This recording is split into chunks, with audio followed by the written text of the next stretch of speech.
Ladies and gentlemen, I'm the Guardian, and welcome to the No Holds Barred Double Whammy, where we take a look at two games back to back and give them the full No Holds Barred treatment. Today, well, starting off the festivities, we have 60 Seconds, created by Robot Gentleman Studios. It's a sort of roguelike game, which they have called a simulator. I call it a visual novel with a couple of gameplay elements stitched onto it, but each to their own, I suppose. Pretty basic game for the most part. If we go into new game, 4 modes, Atomic Drill, which is basically our tutorial, the full game, half the game, the other half of the game. The game basically consists of 2 halves. First is the scavenge mode, where you run around your house and you have 60 seconds, collect as much things and people as you can, throw them in your fallout shelter, and then survival mode, which apparently after 51 days you were rescued by the military. I haven't reached 51 days. To be honest, I don't think I'm ever going to reach 51 days. I'll go a bit into that later on, but let's start off by showing the first half of the game, shall we? Go into adventure. Little boy, why not? Give you a bit, just show off the gameplay. I'm not going into this trying to be advanced. Apologies if the graphics seem a bit shoddy as well. I had a lot of trouble with fraps, so I'm having to use NVIDIA Shadow Play, capturing my desktop, just so I have a chance to actually record this game. Okay, right, learn the layout of the house. There's the kids. There's many things I'm running into. This entire mode is done as sort of I forget the name. Top-down, isotropic, do-do-do. Which I suppose isn't too bad, but oh blimey, it's a pain in the neck to try and see what I'm doing. Okay, right, there's soup in the bath. Why is there soup in the bath? Bugger if I know. No, I don't want... Go out of the way, Timmy. Okay, right, I can't grab that. Basically, each item takes up an amount of space in your little 4-handed inventory. Water, chessboards and stuff take up a couple space. Family members take up 2. First aid kit takes up 3, I think. Quickly, grab the gas mask. It's in there. I haven't grabbed the radio. Whoops. Oh, it takes up 2 spaces. Okay, right. The 60 seconds are nearly up. Most of my family is going to die. Sorry, family, but, you know. That was the 60 seconds past of the game, and the namesake, let's face it. Okay, little mode. Run around, other things, and now we have to try and survive. With the entire game told now in these little notebook things. I've been told that these are funny.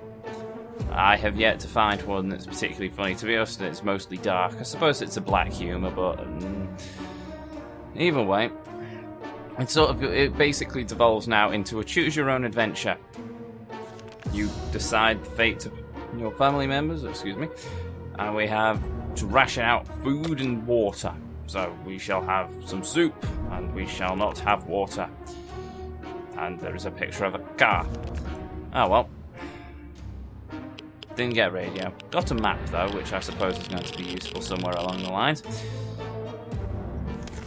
Next. What do we have? Played I Spy. Yes, da-da-dee-dee. The game slows down quite a bit from this point on. Yes. Let's send the child out into the wastelands, why not? Day 3. Well, the question is, how did that devil fit through one of those? Running around looking for something to smash the fury rodent with. Timmy prefers apple juice. Well, you can have some water instead. And then you can go out into the wastelands and explore and find things and probably get sick and die. That's how it mostly goes in this game. It's not a cheery sight, as you would expect in a nuclear apocalypse.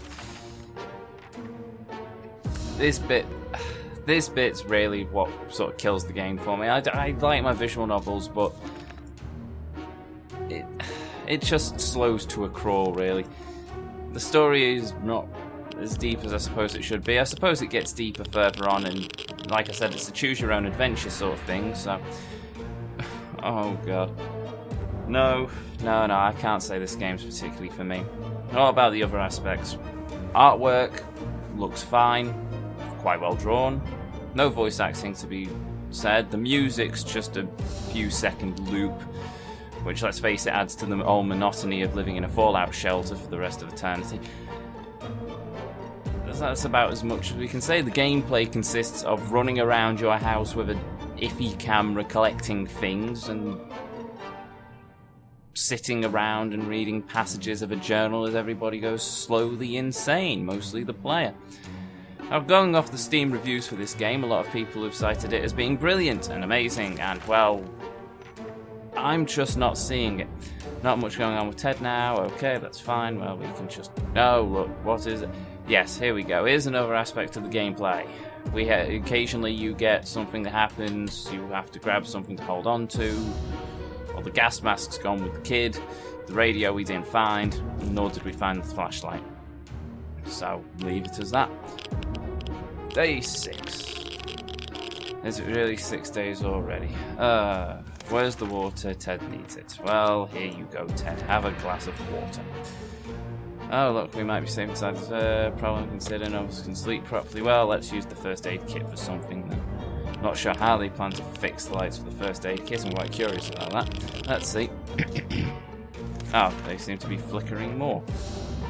Our first aid kit was stocked with a variety of medical supplies, including a pack of sleeping pills. We never thought we would use them, but in these conditions it's right thing to do.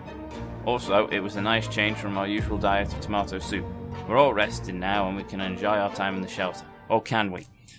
Well, the fact that you've managed to use the entire first aid kit, as well as the sleeping pills, does have me slightly worried.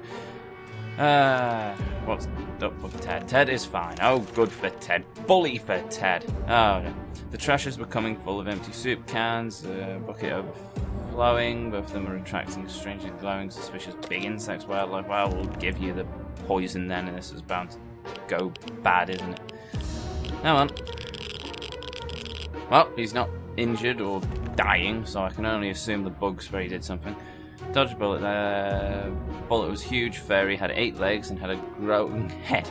Well, okay, I admit some of this may actually be a bit more entertaining, but it's a bit hit and miss with the writing for the most part. Yeah, there's not much more I can say about this game, really. No. Graphically, okay, music, bit dull, but that fits in with the overall aesthetic of the game. The writing, I suppose, is okay for the most part. It definitely gives off an element of dullness and boredom. I can't stand the camera in the collecting mode in the first part of the game, and it's a bit clunky all around. To be honest, I really don't think this game is worth the £7 price tag that Robot Gentleman Studios have still loved on it. It's just... I think they're asking for a bit too much for this game. If it was about a £5 or something, £3, I'd go for it, but no, I'm not too sure on that one. Either way, 60 seconds. An atomic apocalypse simulator of roguelike nature and a visual novel lumbered into it for good measure. Available now on Steam for £7 or $10, or even your regional equivalent. Nah, I can't say this game's for me. And again, I can't say the other game's for me really either. See you in a minute.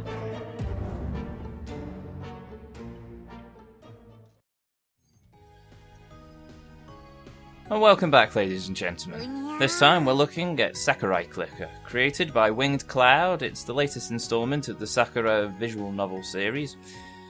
Free on Steam at the moment. It has anime girls in it. You click on the anime girls, you get gold, you level up more anime girls, and you progress through several zones and unlock abilities, and then you can reset it and do it all again. It's not a particularly deep game. We can ascertain this quite simply. As for the rest of it, I quite like the art style. It's well drawn in my opinion. Lots of pretty girls. backgrounds look quite nice, though I have no idea whether they're proper backgrounds or stock. I hope they are proper redrawn backgrounds. I'm sure somebody will probably tell me otherwise.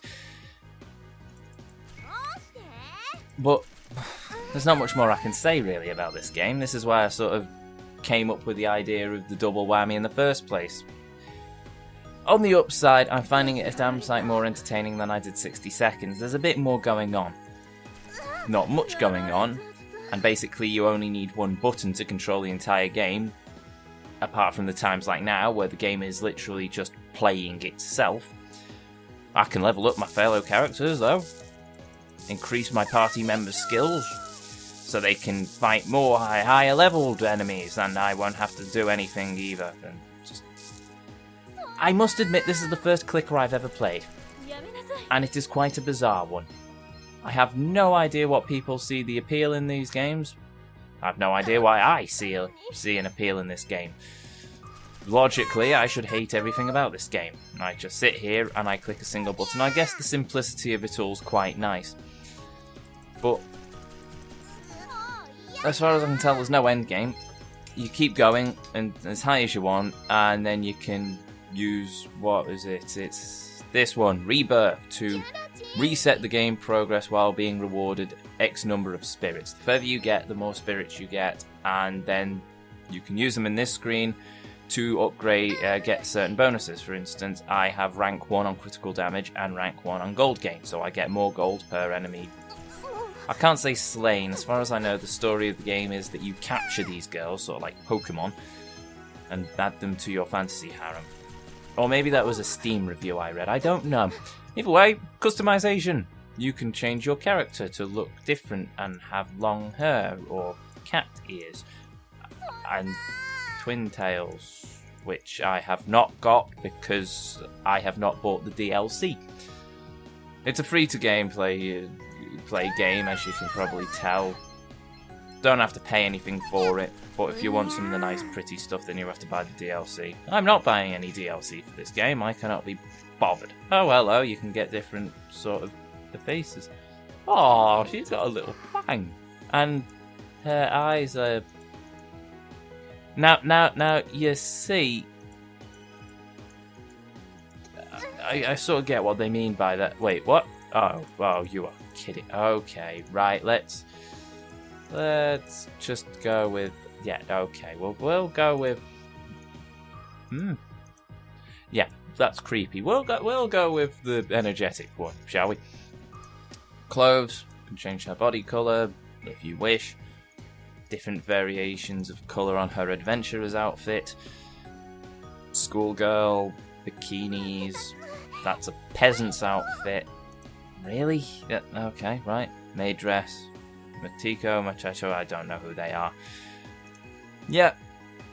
Not much more I can say about this game. Oh, it will also play itself while you are away from the computer. Well, no, not while you're away. When you have it closed. If you even shut down the computer, the game will still play itself, and you shall still return to it and find that you have gained many, many bits of gold. I can't really say much about this game. In terms of, well, one, it's very simple. What you see on the screen is exactly what you get in the game. You get abilities, sort of, that you buy. There we go, I've bought some abilities, so now I can use bonus damage. Is it wrong that I find that dragon quite cute? Anyway. Yep, level up. Level up. Level up. Level up. Bye. That's it. Nothing really I can say other than that. Sakura Clicker, ladies and gentlemen. Available now on Steam for free. And for free. And your regional equivalent of free. I've been the Guardian. Thank you very much for watching. Be safe out there. Yeah.